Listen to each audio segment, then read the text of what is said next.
Heads up, because you are in the Hoodwood. I'm the Black Bandit, KJ Green, welcoming you to another edition of Sports from the Hoodwood. Coming up this week, play ball. Finally! Major League Baseball finally gets its act together. We'll do a sprint 2020 season. Will it all work out? Dak finally gets paid. But will he get the bigger payday? And how will this affect Patrick Mahomes' future payday? Will the social movement and the pandemic be the things that force college sports to reinvent itself? Hoodwood Hot 5 has some hot topics this week. Phat and Slap and a variety of topics and takes and opinions and all sorts of good things. Fasten your seatbelts. What's the Hoodwood's coming at you? Let's go. You're tuned in to Sports from the Hoodwood, the internet's foremost location for the most honest, unfiltered commentary and insight on the world of sports. Now, once again, here's Hoodwood's hometown hero, KJ Green. Greetings from the Hoodwood, where optimism abounds, because the boys of summer are just about to play ball. I'm your man, KJ Green, welcoming you back to another edition of Sports from the Hoodwood.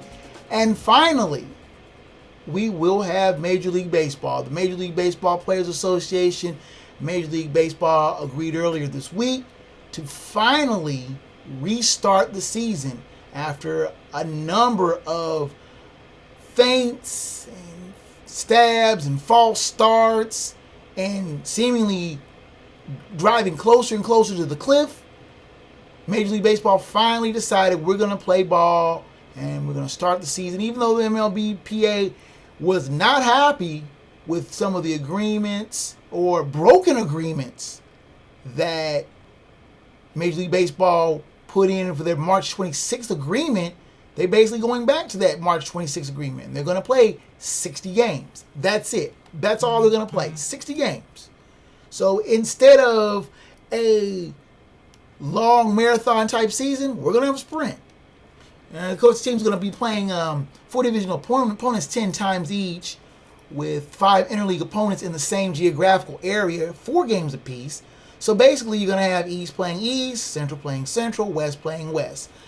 The National League will have a designated hitter for all games, including the intra-league games, not just the AL-based games. 10 teams are going to make the playoffs this year. There was a lot of talk about them possibly expanding it to 16. But, of course, with the agreement that they could not get, MLB is going back to its fallback, and it's going to be 10 teams playing in October. The players will make about 37% of their full season salary, so the owners will not be able to slash the payrolls even further. They will just basically have to pay the players a percentage of what they would have been paying them for the season, with as much as a 63% of the season more or less gone. Them only playing 60 games, they're only going to be paying them 37% of their full season salary. One of the more radical changes in the game, one I'm not very fond of, newest rule is going to be implemented with putting a runner on second base, starting if any extra inning games are played, and they're going to put basically a runner on for the top and bottom halves of the innings. Now, these runners won't be charged to the pitcher, be treated like it was a man put on with an error. The designated runner will be the person who made the final out of the previous inning, which will be for some very interesting lineup shifts. They decide they want a pinch runner for that pinch hitter or that last hitter. Who will they put in? And it, like I said, I think it's kind of gimmicky, but they're saying it's trying to speed the game along. I'm hoping they don't keep this for any permanent games going forward, and it's not supposed to be something they're going to do in the playoffs. Now, Caesars Sportsbook had projected win totals. They had the Dodgers with 102.5 wins before the season started back in March. Now they've adjusted the totals accordingly, and the top projected win total is again the Dodgers with 37, which is about the same projection over 162 games as about 100 wins. They are, again, supposedly the team to beat. I don't trust the Dodgers as far as I can throw them in the playoffs. In the regular season, they're going to be boss, but in the postseason, they're not a safe bet, to say the very least. Will this work? This 60-game sprint? You're used to the 162-game marathon and the rhythm of the games. A team losing 5 games in a row, more or less, has basically deep-sixed their chances of winning a title. You're not going to have long, extended losing streaks. You're not going to have somebody like the 88 Orioles who started out 0-21. That's pretty much going to deep-six anybody's season with any kind of lengthy losing streak. And if any team starts fast, I mean really fast, like the 1990 Reds did when they started 33-12, they could barely, more or less, bury a division with 3 or 4 weeks of really, really good play. It's going to be an interesting season, and I expect there's going to be more than one player that hits 400. There's going to be somebody who's going to break a couple of records. Now you wonder, is this going to be an asterisk season? There are so many questions that are still left to be pondered. Not to mention, are the Toronto Blue Jays going to be able to play? Canada's basically sealed off its border because of this coronavirus. There are so many questions that are left to be answered. With the season starting on July 23rd, we've got a long way to go before we get play ball. And then once we start playing ball, we're going to have to hope we get as many games in before it gets cooler. And maybe there may be some more trouble with a supposed second wave of the coronavirus. Let's take our first time out of the day. Come back and talk about Dak Prescott. He finally got paid. Pay that man what he deserves. Well, not really. He only signed the franchise tag. So 1 year from now, we're going to be talking about the same thing. And how is this going to affect other players, other big name, top money looking for quarterbacks, running backs, etc. Which we'll come back at you. This.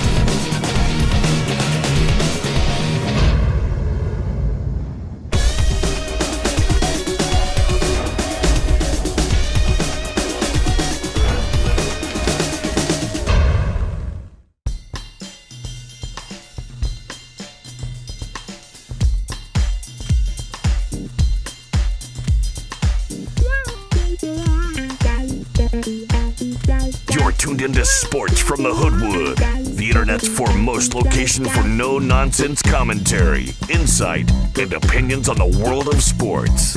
Here now live in living color, black by popular demand. Your host, KJ Green. You are back in the Hoodwood. My name is KJ Green. The music that you're hearing on the intros and outros is courtesy of Hoodwood's house band, the Uptown Gang. The CD is called The Hoodwood Hustle. It's the soundtrack. Music that my house band, myself, the Uptown Gang wrote. If you want a copy, all you have to do is ask. Send me an email, kjgreen at blackbanditproductions.com, and I will download a copy for you.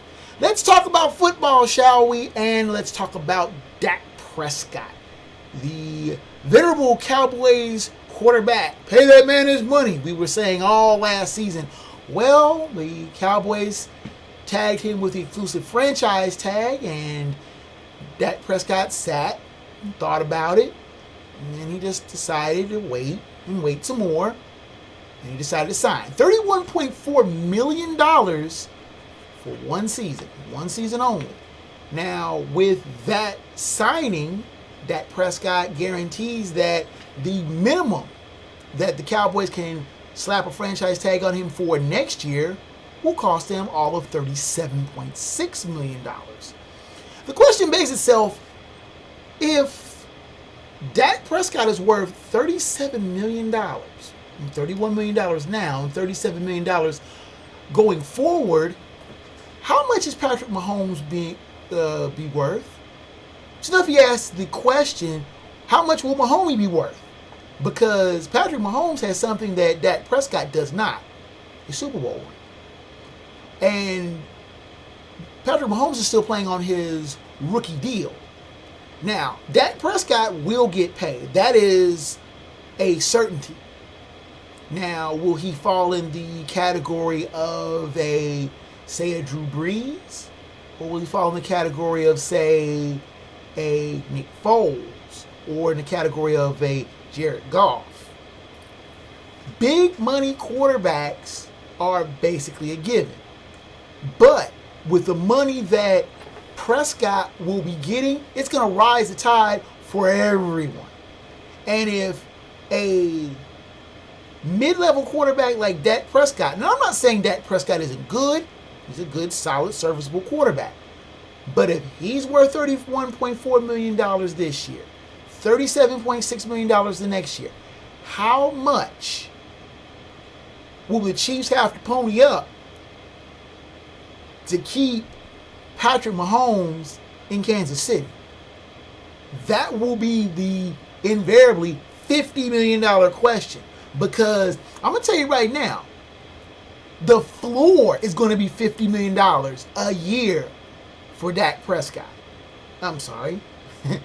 Well, if you actually think about it, $50 million a year for Dak Prescott if he signs a long-term deal.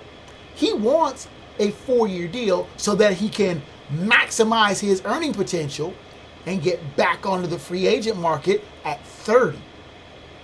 The Cowboys, on the other hand, want to give him a longer deal. Maybe considerably less money per, but a longer deal with a little bit less guaranteed money up front. Again, Patrick Mahomes is watching this with detached interest, but interest nonetheless.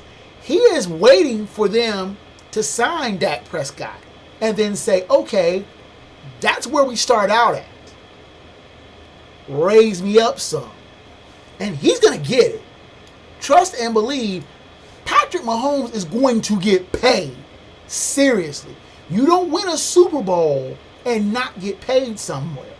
And Kansas City, having not won a Super Bowl in 50 years, will be more than obligated to hand the keys. They've already handed the keys of the franchise over to Mahomes, but now they're going to have to pay him like the franchise quarterback that he already is without a doubt. Let's take our next time out and come back, talk about college athletics. With this pandemic and social justice be the two twin topplers of the model of college athletics that we know today. Stay tuned. Sports from the Hoodwood comes back at you after this.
You're tuned in to Sports from the Hoodwood, the internet's premier location for no-nonsense commentary, insight, and opinions on the world of sports.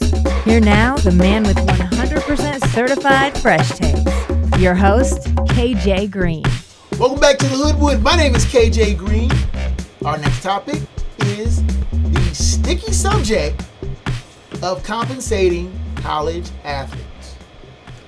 Now, there was a very interesting piece in ESPN that I was reading earlier today about the Golden State Warriors' Draymond Green teaming up with a Connecticut state representative in drafting legislation that would make it easier, or less restrictive, I should say, for college athletes to be compensated either from a third party or by the schools themselves. Now, that's always been a sticky wicket. I can go back to the days when I was a cub reporter for the University of Cincinnati News Record, and one of my assignments was to track down a loquacious forward by the name of Terry Nelson, who had made some waves by saying college athletes should be paid. I interviewed him that day and we ended up striking up a very good friendship, and he's still a good friend of mine today. He's the color commentator for the University of Cincinnati men's basketball games.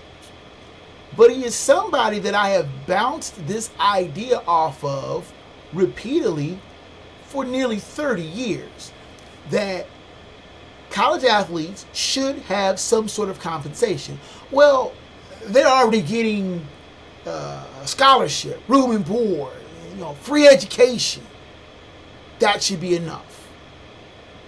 Well, these guys can't even, more often than not, afford a pizza on the side, go out, watch a movie, hang out with their friends, that sort of stuff. I'm not saying that athletes should be subject to the highest bidder. I think that in itself is opening up a humongous can of worms. I think there should be some regulation, properly supervised, of a type of compensation allowing athletes to be able to benefit off of their name, likeness, be able to work. And it's always the worry of corruption, that someone is going to lure athletes with the promise of jobs, pay them an extraordinary amount of money that they are not earning. I'm saying that the NCAA should use strict regulation in making sure that athletes are properly compensated, that they're allowed to work. What's wrong with a student athlete working in the library? What's wrong with a student athlete working in the school bookstore, making a little extra money on the side during the off season? Now, I know during the season, they're not going to have time to work. That in itself is a job. But what's wrong with a stipend? The NCAA made $14 billion, that's with a B, $14 billion on the NCAA tournament. The NCAA makes countless of millions, to the point of billions of dollars, on NCAA football. Now, I know there are smaller schools that are going to, well, we can't afford that. We're cutting programs as it is. And I understand that. But there has to be some sort of way, some sort of policy that can be drafted up that can compensate players and make it be able for them to do things like be able to bring their families to games. There was a story I read in ESPN involving Draymond Green that he was unable to get more than 3 tickets to the Final Four when his Michigan State Spartans made the Final Four his freshman year. Though he did have a benefactor step in and be able to buy tickets for his family, he was only allotted 3. There needs to be some sort of safeguard to be able to protect players and allow them not only to be college students and make money, but to be properly compensated for the time and effort that they're putting in. That's almost a full-time job in itself when you consider the time, expense, and physical tolls that these players, and not all of them are going to make the pros. So what is wrong with these players? Bit of compensation for this. Getting a little compensation for their time and effort. Something to think about. Let's take another timeout. We'll come back with the Hoodwood Hot 5, of course, on deck. It's Phat, Head Slap, and the final word for the Hoodwood. Sports from the Hoodwood continues after this.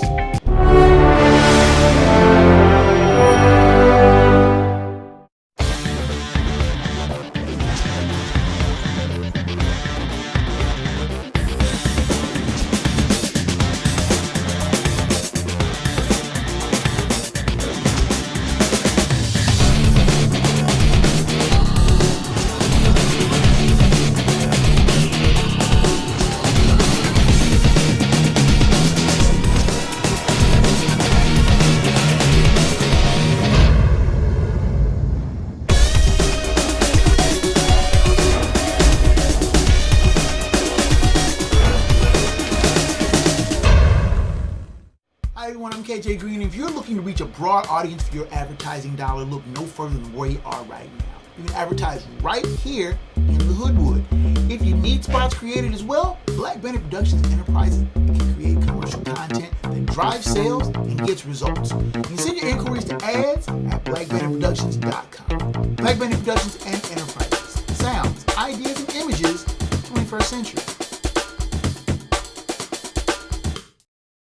You're tuned in to Sports from the Hoodwood, the internet's foremost location for the most honest, unfiltered commentary and insight on the world of sports. Now, once again, here's Hoodwood's hometown hero, KJ Green. And on we go in the Hoodwood. My name is KJ Green. Welcome back, and this is a segment that we cover 5 quick topics in the world of sports, the Hoodwood Hot 5. Our first topic goes in regards to one of the most exciting players that ever played the game. Vince Carter is going to call it a career. He sent out an Instagram tweet on Thursday. The longtime multi-traveled, he's been played for a number of teams over a 22-year career. He was drafted in 1998. Man, that makes me feel that makes me feel really, really old. And he's the last player in the NBA to have played in the 20th century. Think about that. Just the fact that he was playing in 2020 and playing at a decent level. He was coming off the bench for the Atlanta Hawks, but a very valued mentor for that very young squad. They didn't make the playoffs or close to being in the playoffs, so they did not qualify for the bubble. So the Hawks season was over, and Vince Carter decided he was going to give it, basically hang it up. And I personally was always a big fan of his. I always liked his game, high-flying, cagey veteran when he got older. But like I said, he was somebody that I really liked, and I really salute him. Vince Carter hanging it up after 22 seasons. Our second topic in the Hoodwood, the Hall of Fame game. Now, I live about a 4-hour drive from Canton, Ohio, and I've been to the Hall of Fame game. I was there 5 years ago when my Vikings played the Steelers. Now, the Steelers were supposed to play the Cowboys in the 2020 version at Tom Benson Memorial Stadium in Canton, but the game has been canceled. Now, is this a portent of bad things to come? I mean, the preseason isn't something the players like to begin with, and an extra game on the docket wasn't something they were looking forward to. But football may start feeling the effects of this coronavirus, and its effect with no fans or no games being played has now taken its first casualty. Will there be more casualties? One could only wonder. And I get the really bad feeling that this is going to be the first in a long line of games that we won't see this year. The Cowboys and Steelers, incidentally, the game has been rescheduled for 2021. There will be the Hall of Fame game for the 2021 game.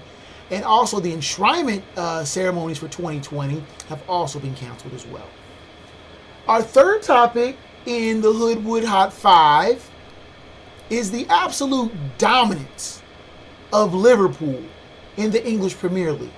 Now, I follow soccer with a fairly high interest. I'm a big FC Cincinnati fan with Major League Soccer stateside, and I've watched Premier League for quite a while.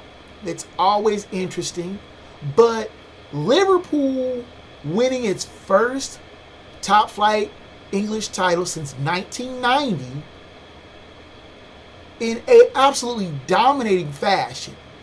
Right now, with 31 matches played, and they're still, they won their last match 4-0 over Crystal Palace. They are right now at 28 wins, 1 loss, and 2 draws. 1 loss in 31 matches. With 7 more matches to go, right now, Liverpool has 85 points. Far and away running away with the English first, with the top flight division. Could they crack the 100-point plateau? A number that only 2 teams have ever done. The number of records that Liverpool are threatening or could break are numerous. As you see in the list here. Liverpool has just been playing so far ahead of its competition, and them being in the UEFA Champions League, you wonder how dominant they're going to be in Europe. But for this season, this has been a season for the ages. Even with the pandemic delaying the season for more than 2.5 months. Liverpool just picked up where they left off, and they have just been crushing the English competition. This is a season for the ages, and we wonder, are we going to measure this team on par with some of the great teams like the Bulls or the '98 Yankees? This is, like I said, a team for the ages. Our 4th topic goes in the direction of college football. And an interesting article, a podcast with the McAfee and Hawk podcast, Vince Young, who was the runner-up to the 2005 Heisman Trophy win of Reggie Bush, a title that was vacated when Bush was found to be ineligible. The Heisman Trust approached Vince Young and asked him, did he want the Heisman since he finished second? Vince Young turned it down. An interesting move. He decided that his loyalty to Reggie Bush trumped the prestige of winning the Heisman. He decided he didn't want it. So, the Heisman Trust vacated the title. That's why there's no title in 2005, because Vince Young didn't want it. I thought that was a very classy move by Vince Young. Our 5th and final topic in the Hoodwood Hot 5, the Hockey Hall of Fame named its latest class, headlined by Jerome Mogilny, another one of my favorite players, but one player that I'm wondering why he has not got the call to Toronto, Alexander Mogilny.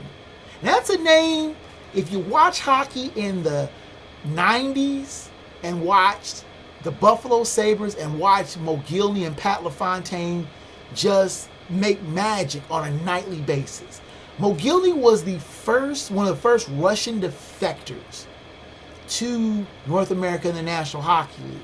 And he was one of the best. It was one of the first Russians to be named captain of his team. And he played with a quiet grace and always seemed to be around the net, scoring. He scored over 1,000 points in his career and played less than 1,000 games. So that meant he may have scored average more than a point a game in his career. Well-traveled, won a Stanley Cup with the New Jersey Devils in 2000. But he's not in the Hall of Fame. Why is that? The call to the Hall should be on next year's ballot. Put Alexander Mogilny in the Hall of Fame where he belongs. At least that's what I think. We will take a final timeout, come back with the Phat Dap, Head Slap, and the final word from the Wood. Sports with the Hoodwood heads down the home stretch. After this.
You're tuned in to Sports from the Hoodwood, the internet's foremost location for the most honest insight, thorough analysis, and unfiltered opinion on the world of sports. Now, once again, here's the man of the hour, After Hours, your host, KJ Green. Running third and headed for home here in the Hoodwood. My name is KJ Green. Welcome back. And we finish up strong with the Phat Dap, Head Slap, and the final word from the wood. This week's Phat Dap goes to a pair of college coaches, namely Lane Kiffin of Ole Miss and Mike Leach of Mississippi State. Both of these coaches have called on the state of Mississippi to change their state flag. Now, the state of Mississippi flag is the only flag in the Union that has a Confederate symbol in it. This flag has been a source of consternation for many players on Ole Miss and Mississippi State. And some players have went as far as saying they will not play for the respective universities as long as that flag continues to fly. Now, when people say Ole Miss, and Ole Miss's nickname is the Rebels, it brings up thoughts of the Civil War. Personally, when someone says rebels, I think of someone who is rebelling against the system. I don't have a problem with the quote-unquote rebels nickname. Leave it. Teams like UNLV, Ole Miss, two teams that have rebels. Should they change their mascot? Possibly. But changing the culture is something that's going to be a little harder to do. The Phat Dap goes to both coaches Kiffin and Leach for standing tall, standing for what they believe in. Things that I am very, very proud that they're standing up and saying things need to change. And the flag is something that does need to change. That's the Phat Dap of the week. The head slap of the week is actually two of them, to a pair, the Hodgetwins. These this social media sensations of a conservative leaning. Now, I don't care about one's conservative or liberal politics. We're moderate here in the Hoodwood. We have people on all sides. And I don't care what your politics are. And usually when it comes to sports, it doesn't really make a difference. But when someone uses their platform to make fun of someone, especially given what was going on with Bubba Wallace, and I'll have some thoughts on that in the final word from the wood, making light of it, making fun of him, talking about you as black as I am. Of course, Bubba Wallace is a more of a lighter-skinned black man than, say, of my complexion. But the Hodgetwins are just as light-skinned, and the way they're jeering and grinning for the camera and giggling like two little schoolgirls is the ultimate coonery buffoonery. And I don't like that. And if people go back and say to the Hodgetwins, oh, there's this podcaster that doesn't like it, I'm here. I'm right here. You want to step up to me? Step on up. I'll cut you down. I'll tell you about yourself. I'll tell you, I'll give you a head slap. Both of you. You're pretty boys, you talk bad, but you really are very stupid. And you may think that's tough talk from the Hoodwood, but I can back it up. And that is the head slap of the week. And without much further ado, let's go ahead and go to the final word from the wood.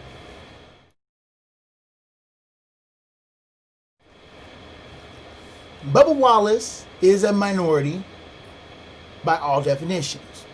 The lone black driver in the otherwise all-white NASCAR racing circuit. But Bubba Wallace is considered to be one of the most young and upcoming drivers in the circuit and has widely gained praise and acceptance. His stance for social justice, outfitting his car with the Black Lives Matter, was widely praised in both social circles and by most NASCAR drivers, save for a couple of lone holdouts that really don't matter in this discussion. But Wallace has been at the forefront for social justice in the NASCAR circuit. On Monday in Talladega, his garage, someone in his crew found in his garage a noose. Now, a noose to a black man, given the history in this country, is something that still holds lots of power and sway. The threat of the rope in the South reigned terror on many blacks and some whites over a long period of time, and speaks of a darker time in the United States history. NASCAR asked the FBI to launch an investigation.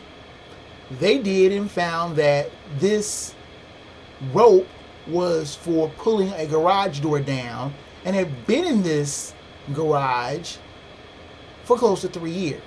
And it was a coincidence that Wallace just happened to draw this particular garage. The comparisons came out were harsh and swift. Comparisons to disgraced Empire star Jussie Smollett were quick. That Bubba Wallace was faking it. That he was just doing it to seek more attention. When nothing could be further than the truth. Wallace didn't discover the rope, one of his crew members did. Wallace stood firm, and many of the drivers stood firm with him, symbolically pushing him to the front of the pack in a show of support. And his drivers, his fellow drivers, have not wavered from that. Despite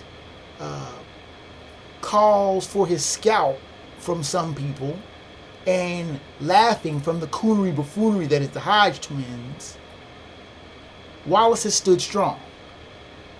Wallace will continue to be the voice of social justice in NASCAR, as he should be.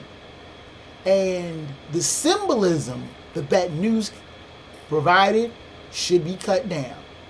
Should it be ignored? No. Should Wallace be castigated like Jussie Smollett was? No. He did not make this up. But the symbolism that it provides is still a stark, harsh reminder of how far we as a society and a sports society need to go. And that people like Bubba Wallace need to continue to press on and champion social justice. It's something that's needed, and it's something that has to be done. And that is the final word from the wood. Music coming up in the background, you know that means your time in the Hoodwood is just about done, and I thank you so much again for your visit this week.